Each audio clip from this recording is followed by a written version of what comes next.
Advanced pain clinic. నొప్పి మాయం, surgery దూరం. For appointments 9155515563. దాన్నే స్మార్ట్నెస్ అంటాను. ఈ కార్ మేరే పాస్ 3 గాడియా హై అని ఒక రీల్ చూసాం. ఇది ఒకటి ఉంది, అది మేడం లామినేటెడ్ మీ కార్ మీద మీ ఫోటో లామినేషన్ ఉందా చెప్పండి. ఎంత క్రియేటివ్ థింకింగ్ కావాలి దానికి చెప్పండి. డబ్బులు కావాలా లేదా? మరి ఇప్పుడు చాలామంది ఏమంటారు, ఎవరిచ్చి ఉంటారు డబ్బులు అంటే ఇలాంటి కార్యక్రమాలకి?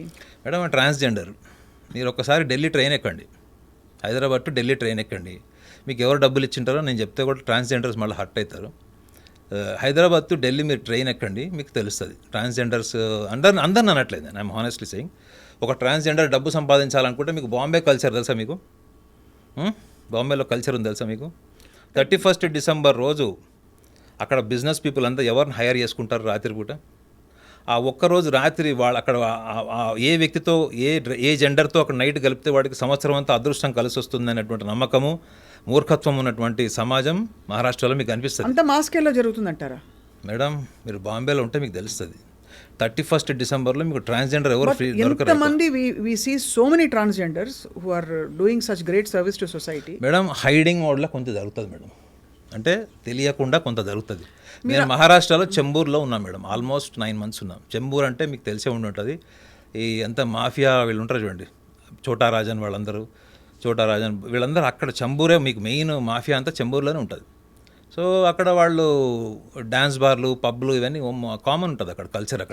అక్కడ చాలామంది బిజినెస్ పీపుల్, అంటే మనకు తెలిసిన బిజినెస్ పీపుల్ కూడా 31st డిసెంబర్ రోజు నన్ను కలవకు, ఆ రోజు నేను ఎవరిని కలవనని చెప్తారు. ఎందుకు అంటే అక్కడ చెప్పారనమాట, వాళ్ళు ఒక ట్రాన్స్జెండర్ని ఆ రోజు నైట్ హైర్ చేసుకుంటారు. వాళ్ళు ఎందుకు చేసుకుంటారు, కాళ్ళు పట్టుకుంటారా, పూజ చేస్తారా, వాళ్ళు మనకు తెలియదు. But spending 31st night makes them so fortunate and lucky through out the year. That is what is the belief. ఇది ఎక్కడ బిలీఫ్? అది ఎక్కడి నుంచి వచ్చి ఉద్భవించిన బిలీఫ్? అది ఎన్విరాన్మెంటల్, జస్ట్ లోకల్ ఒక కాలక్రమంలో వచ్చేసింది అలా. అంతే, దానికంటే పెద్ద హిస్టరీ ఏం లేదు. సో ఇక్కడ మీరు అంటే ఈ పర్టికులర్ విషయంలో ఈ బ్రాండెడ్ కారు, అదే మీరు అన్నారు కదా దాని పేరు ఏంటది, లామినేటెడ్ ఇదితో కారు, తర్వాత ఒక పెద్ద ఫ్లీట్ ఆఫ్ పీపుల్ ఉండడం అన్నది అది బ్యాక్డ్ అండ్ ఫైనాన్స్డ్ అంటారు మీరు. ఇప్పుడు మేడం చూడండి, ఇప్పుడు మన స్మార్ట్ వాచ్ ఉంది. స్మార్ట్ వాచ్లో మనము స్క్రీన్ సేవర్ మనం వన్ మీద పెట్టుకుంటాము, లేదా మనకు నచ్చిన దేవుడిదో లేకపోతే మనం నచ్చిన వాడిదో పెట్టుకుంటాం. సో ఇది ఈజ్ అ చాయిస్ మేడం, ఇదిలో ఎవరు ఫోటో పెట్టుకోవాలన్నది మన చాయిస్. ఈ చాయిస్ వెనక మీకు ఎటువంటి అటాచ్మెంట్ ఉంది అన్నది మీకు తెలియదా? ఇప్పుడు ఈ వాచ్ నేను ఫ్రీగా ఇచ్చేయమంటే ఎందుకు ఇస్తాను మేడం?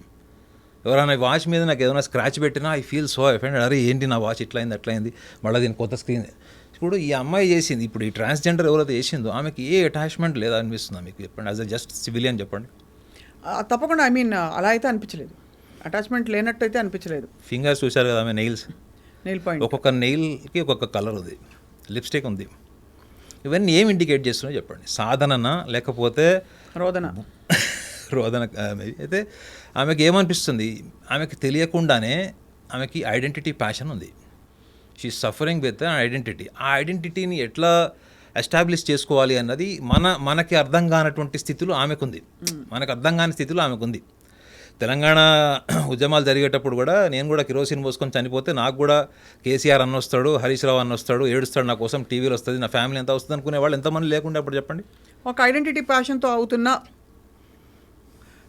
ఏంటి యాక్ట్స్ ఇవన్నీ అంటారు. అయితే నేను మీరు సైకాలజిస్ట్గా కూర్చోబెట్టారు కాబట్టి నా perception towards this kind of people, and especially మిమ్మల్ని కూర్చోబెట్టండి సార్. ఒకటి ఆనెస్ట్లీ మీరు సైకాలజిస్ట్తో పాటు మీరు అఘోరాలతో అండ్ ఈ సాధకులతో మీకు ఇంకో విషయం కూడా చెప్తున్నాను. నాకున్న ఫ్రెండ్స్ అంతా, అంటే ఫ్రెండ్స్, పరిచయస్తులు, సాధకులు, వీళ్ళందరూ మీరు ఒకసారి గణాంకాల్లో తీసుకుంటే మోర్ దాన్ 60% నేను సన్యాసులతోనే ఎక్కువ నా అసోసియేషన్ ఉండే. అంటే ఈ సన్యాసులు అంటే ఎలాంటి వాళ్ళు, మొబైల్ మెయింటైన్ చేసేవాళ్ళు ఇలా కాదు. ఇప్పుడు నేను కలుస్తాను, వాళ్ళు మళ్ళీ ఎప్పుడు కలుస్తారో తెలియదు. అదేవిధంగా 11 సార్లు మానస సరోవరం పోయినంత కూడా నాతో పాటు ఒక డ్యూరేషన్ 11 times మానస సరోవరం వెళ్ళాడు. మీరు వెళ్ళారు? అతను వెళ్ళిన చెన్నైలో కలిశాడు. సో కొంత టైం నేను అతనితో కూడా గడిపాను అక్కడ. సో వాళ్ళందరూ ఈ పుస్తకాలు చదివి వచ్చిన వాళ్ళు కాదండి. నేను ఎవరితో ఎక్కువ రిలేషన్ మెయింటైన్ చేశానంటే ఆలోచన నుంచి జీవితాన్ని ఒక డైరెక్షన్ని, ఒక డిసిప్లైన్ని ఎస్టాబ్లిష్ చేసుకుంటారు చూడండి. అది మీకు గురువు గారు ఎవరు, తల్లిదండ్రులు, పుస్తకాలు ఎక్కడ దొరకవు మీకు. అలాంటి సాధకుల్ని నేను చూశాను. వాళ్ళకున్న డిసిప్లైన్, వాళ్ళకున్నటువంటి స్థితప్రజ్ఞత, వాళ్ళ కాన్సన్ట్రేషన్, ఫోకస్ ఏదైతే ఉందో, వాళ్ళకున్నటువంటి స్ట్రెంగ్త్ నేను చూసింది ఏంటంటే మేనిఫెస్టేషన్. వాళ్ళు మీకు ఏదైనా ఒకటి జరగాలనుకున్నప్పుడు వాళ్ళు మేనిఫెస్ట్ చేస్తే మీకు జరుగుతుంది. అంటే అంత స్ట్రాంగ్ డిటర్మినేషన్ ఉన్న వాళ్ళని చూశాను. ఇప్పుడు వీళ్ళని చూస్తే ఎట్లుంటుంది మేడం, వాళ్ళని చూసి వాళ్ళు ఎప్పుడు తింటారో తెలియదు, వాళ్ళు ఎప్పుడు పడుకుంటారో తెలియదు వాళ్ళు, కానీ వాళ్ళ ఫేస్లో ఎప్పుడు ఒక ఎనర్జీ ఉంటుంది. అనవసరంగా మాట్లాడారు, అనవసరంగా దేనికి రెస్పాండ్ గారు. 100 మందిలో ఉన్నా కానీ మీకు తెలిసిపోతుంది వాళ్ళు ఎంత బాడీ డిసిప్లైన్, మైండ్ డిసిప్లైన్ ఎలా ఉంటుందని మీకు తెలిసిపోతుంది. అలాంటి వ్యక్తుల్ని మీరు చూసి, నాగసాధుల్ని చూసి, అఘోరీస్ని చూసి వీళ్ళ గురించి మనం మాట్లాడుతుంటే ఎట్లుంటుందో చెప్పండి. మీరు ఇమాజిన్ చేయండి the quality of the spiritual sadhana. వాళ్ళు కూడా ధర్మం కోసమే ఆలోచిస్తారు మేడం. వాళ్ళు అడవుల్లో ఉన్నా, కొండల్లో ఉన్నా, వాళ్ళకి మెయిన్ థింగ్ ఏముంటుందంటే దేశము, ధర్మం అన్న ఎమోషన్ వాళ్ళకు ఉంటుంది. లేకపోతే నేను ఒకటి అడుగుతున్నాను మిమ్మల్ని, చెప్పండి. అంత మీరు శరీరాన్ని కూడా త్యజించి కంప్లీట్గా కాన్షియస్నెస్ నుంచి ముక్తి నిర్వాణ పొందే స్థితికి వెళ్ళిన వాళ్ళకి దేశం అనే సరిహద్దులు ఎందుకు ఉండాలి, మానవాళి అని ఎందుకు ఉండకూడదు, సృష్టి అని ఎందుకు? మీరు చూడండి ధర్మంలో కూడా, హిందూ ధర్మంలో కూడా మనకు వచ్చిన అంటే 3 ఆదిశంకరాచార్యుల వారు కావచ్చు, ఇక్కడ మధ్వాచార్యుల వారు కావచ్చు, అండ్ అలాగే మనకి అంటే 3 స్కూల్స్ ఆఫ్ థాట్లో కూడా ద్వైతము, అద్వైతము, విశిష్టాద్వైతము, 3 కూడా వాళ్ళు మానవాళికి ఆలోచించారు తప్ప కేవలం భారతదేశానికి ఆలోచించలేదు కదా. మానవాళి, సృష్టి, సర్వప్రాణి సేవ అని చెప్పారు తప్ప.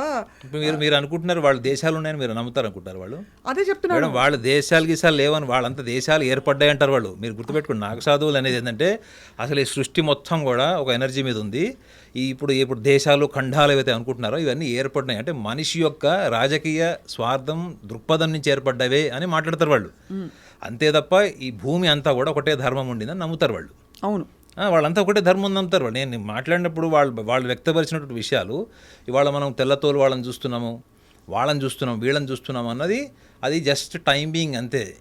ఈ దేశం, ఈ భూమి యొక్క గొప్పతనం వాళ్ళు చెప్పింది ఏంటంటే ఋషితత్వం, గొప్ప సంస్కృతి మన భారతదేశం. అందుకే మనకి ఇన్ని ఫామ్స్ వచ్చాయి.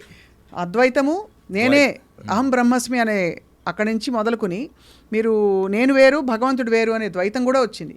అన్ని ఆపర్చునిటీస్ అంత ఇచ్చే ఫ్రీడమ్ ఇచ్చే సనాతనం మనది.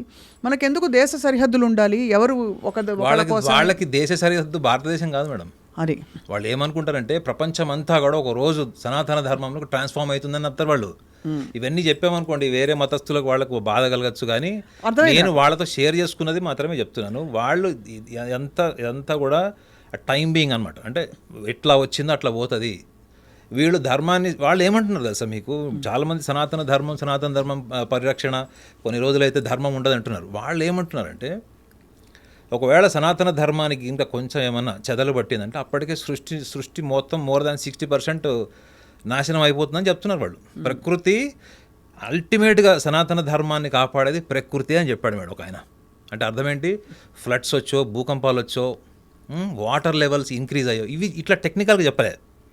మీరు అర్థం చేసుకోవాలి ఏంటంటే ప్రకృతి అంటే ఏంటి మేడం, భూమి అంటే మేజర్ పార్ట్, భూమి, గాలి. అంటే మనం రోజు ఫేస్ చేసేటువంటి ప్రాబ్లమ్స్ ఏమైనా ఉన్నాయి ఇప్పుడు ప్రపంచంలో ఉన్న సమస్యలు అంటే భూమి, నీరు, గాలి, ఈ 3 ధర్మాన్ని కాపాడుతుంది. ఎందుకు కాపాడుతుంది అంటే మన ఋషులు ఈ విశ్వానికి ఇచ్చినటువంటి మొత్తం దాని ఏమంటారు, మనం ఆక్సిజన్ అంటాం చూడండి, ఈ విశ్వానికి ఇచ్చినటువంటి ఆయువు మన ధర్మం చెడిపోవడం ఏంటి అని ఆర్గ్యూ చేశారు వాళ్ళు. సో కాబట్టి ఈ భారతదేశము, ధర్మము, బౌండరీస్ గురించి వాళ్ళు మాట్లాడట్లేదు. They said the whole universe, the whole గ్లోబల్గా చూసుకుంటా కూడా అంతే మానవాళి. రెండోది ఇదే ధర్మం కాపాడుతుంది. దీనికి గనక ఎక్కడన్నా చిల్లు పడిందంటే అప్పటికే సృష్టి మొత్తం డెమాలిష్ అయిపోయి ఉండొచ్చు అని వాళ్ళ అభిప్రాయం వాళ్ళు చెప్పారు.